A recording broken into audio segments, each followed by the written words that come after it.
Well, we thought it was going to be much of a slower version of War Rapport Wednesday until the entire Auburn sports scene got flipped on its head. For that, we're going to bring it in with Mike Gittens. Mike, the big news coming out of the Plains, Bruce Pearl hanging it up as the Auburn men's head basketball coach. What was it like hearing that news break on the Plains? Not unexpected completely. There were whispers all summer that he might be stepping down for one reason or another, but it felt sudden. Even though it still felt sudden. So my phone started going off at 7 a.m. saying, hey, I think this is coming today.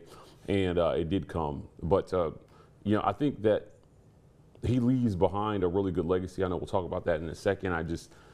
It's not necessarily the news Auburn fans wanted to hear, right. But I think they've got a really good plan in place. And we talking about legacy. This is a man who's brought Auburn to 2 Final Fours. I mean, countless success. More people are choosing Auburn basketball. Auburn has become a go-to for these top prospects, and that's all because Bruce Pearl. I mean, he laid the foundation for it. Auburn believed in him. He believed in Auburn. How do you capture his legacy?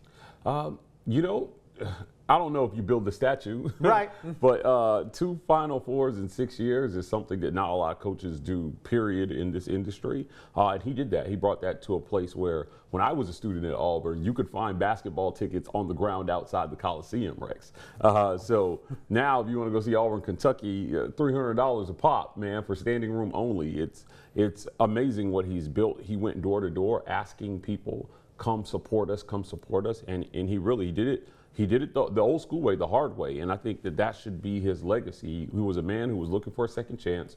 Auburn gave him that second chance, and he gave Auburn a lot back in return. Absolutely. NBA players also coming to the Plains. They chose Auburn. I mean, you think of Jabari Smith, Walker Kessler, Isaac Okoro. The names are incredible that came out of Auburn all the way up to the NBA. But another man, another Pearl, is stepping into the big seat. Stephen Pearl is now the head coach of the Auburn men's basketball team. For those who, if you watch the program closely, you know who Stephen is and you know about his impact. For those who don't pay attention that closely to the program, what can we expect out of Stephen Pearl? Well, he's a former player, college basketball player, played for his dad at Tennessee. And Stephen has been a long-time assistant on this staff.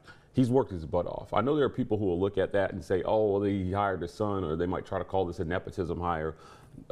Don't make that mistake. He has worked his tail off to have the opportunity to be even in a position where they could offer him a job. Because make no mistake, if the people who cut the checks aren't on board, I don't care what Bruce says. It's not happening. They're going to go out and find somebody. But, the timing of this makes Stephen definitely the right guy, because you've got a guy who the guys are familiar with. And don't forget, Rex, the portal opens for 30 days. Once you have a coaching change, right, these guys can go. Now, it would be difficult for any of the high-profile players to land anywhere other than Auburn, better than Auburn right now.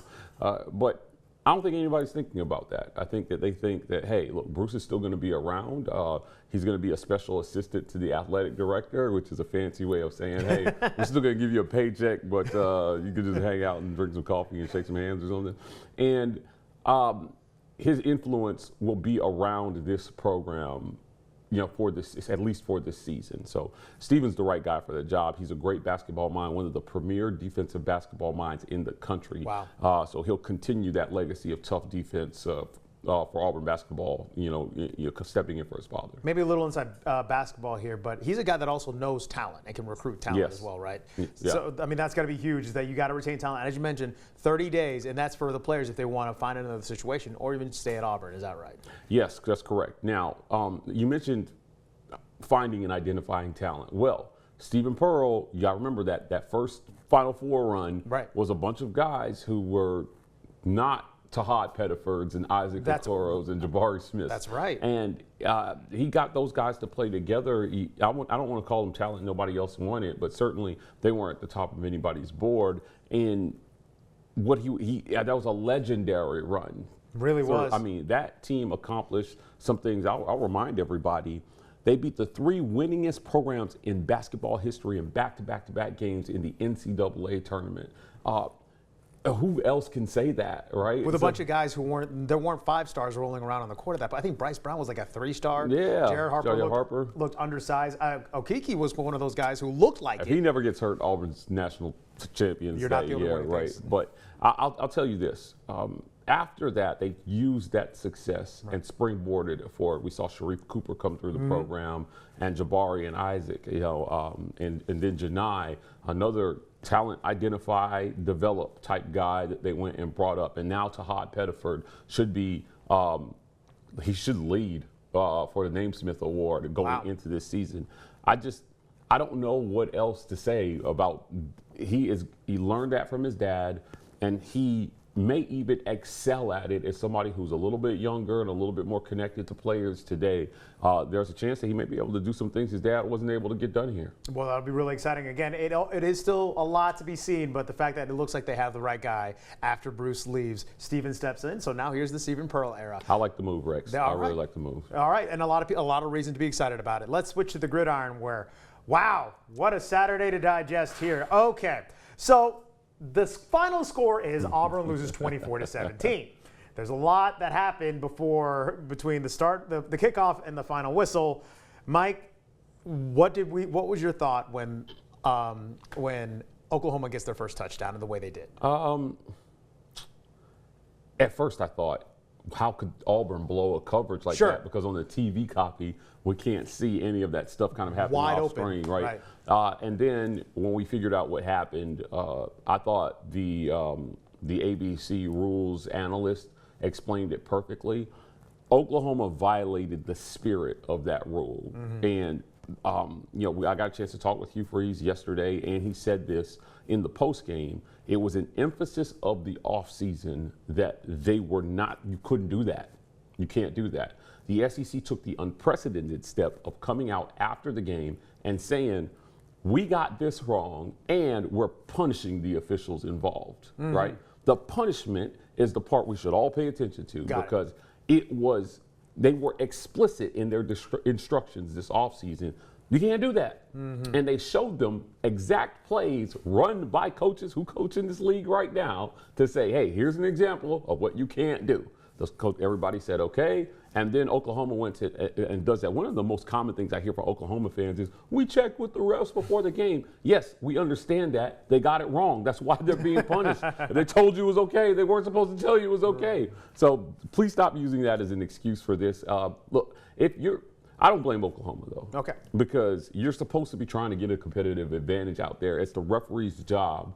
It's the SEC officials' job to interpret the rules the way that you understand them. Auburn thought he was headed off to the sideline. You can say all you want about, oh, well, he did this with his hands and all that stuff. Baloney. I'm telling you, the refs should have caught it. And Hugh Freeze raised the issue on the field, right? DJ Durkin was desperately trying to get a timeout. You didn't award him timeout. This was a terrible sequence by SEC officiating. And it furthers the idea that they do this in the biggest moments. Auburn versus Oklahoma was the best game of the weekend in the country. Rex, you had a top 25 matchup of two SEC teams. I think Oklahoma goes on to make the college football playoff after this. And if you're Auburn, your season is still in front of you, but you had an opportunity to start 4-0. And it wasn't the only opportunity they had. But, the overturn on the fumble, it was just, they got a lot of things wrong. And the biggest issue I have with the fumble that they returned for a touchdown was you called it a fumble on the field. And then reversed it. Yeah. So if they had said no fumble to beginning and then say, hey, we're going to go stick with the initial ruling, I get it. But their instruction is to let those plays go and then review. You reviewed it and you still got it wrong. Lots, and that even count all the missed holdings on both sides. But particularly the amount of PIs, 4 or 5 PIs on Auburn that they just blatantly missed. Cam Coleman was being hugged by the waist multiple times. Oklahoma fans, well, you scored on that drive. It was symbolic of the flow of how that game was being called. Call that. You call that. I don't care if Auburn scored. You call that because it was clearly a PI.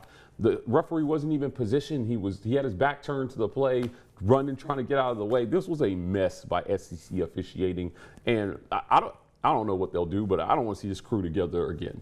And I was about to say, does this apology, does it really mean anything? No, because you can't change the result of the game. If you're Hugh Freeze, you lost it. And for all intents and purposes, you outplayed Oklahoma in aspects of this game, and you lost on the road. Look, I don't think Auburn fans should hang their head, though. This is a really good team. If you watched Iowa State and Kansas State to start the season in Dublin, it was a close game, and it looked exciting on the scoreboard, but it was terrible football. Those two teams are terrible. You know, I covered UCF. You did. They play Kansas State in their Big 12 opener this weekend. Blown out. Well, yeah, I don't know about blowout, but I just think it's not the route that it looked like by Kansas State to start the season. And so you watch two teams play a close game, but bad football. This was a close game, but this was good football. That's what now, you mean. they had some blunders. Jackson Arnold had 2 passes to Cam Coleman. Cam Coleman should have had 250 yards receiving in this game. One up the sideline where he dives, Cam stops his route. Yep. And then the other, he's got a 4-yard step in the end zone, and Jackson overthrows him. You can't do that. Either one of those plays could have won the game for Auburn the way it turned out. And so you got to go back to the drawing board. If Jackson Arnold, you got to dial in, you got to dial it down, and you got to make those throws this weekend versus Texas A&M. That connection has to be paramount. I agree with you. As we head into the heart of this SEC schedule, the defenses are only going to get better. You got to find a way to connect with 8. It's just really that simple. Now, the other side of it, though, as the game unfolded, Jackson Arnold was pretty much on his backside a lot this game. 10 sacks does not help the cause. What does Auburn need to do to fix that O-line? Well, Hugh Freeze talked about those 10 sacks, and he said 5 of those are on Jackson. He's just got to get the ball out fast. Got it. The other 5, he said, I don't know if you can do anything about those. That Oklahoma defense is insane. They may be the best defense in the conference. I said this was going to be really 2 good defenses. My first score prediction for this game was Oklahoma 21, Auburn 17. You are locking in on this stuff, my friend. And then Hope got the best of me, and I flipped my score to 24-21 Auburn, but I knew it would be in that range, right? I did not see either team scoring over 24 points in this game. That's how good these defenses are, and that's with 2 really good quarterbacks and stud wide receivers and talent all over the field. So,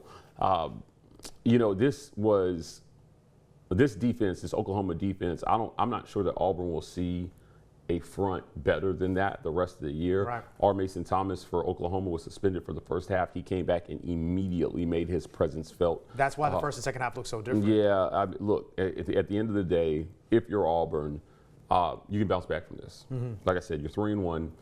You beat Texas A&M. You're going to be right back. They're going to vault right back into the top 15. And then you got Georgia coming to the Plains in 2 weeks after a bye week. So they've got to lock in. They can't afford to get down about this one, Rex. This is the SEC. This was always their toughest 3-game stretch of the season. I said this before the season. I'll say it again for our listeners now.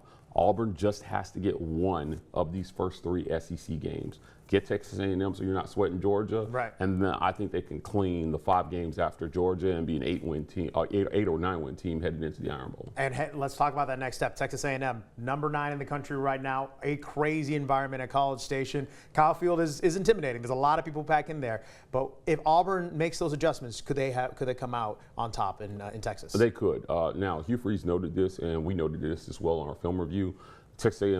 The Texas A&M O-line much better than Oklahoma's. So gotcha. Auburn stands a tougher task there. But they've got the guys to get it done for everybody who was worried about the defensive backs coming into this one. Did a pretty good job versus John Mateer, holding him under 300 yards passing.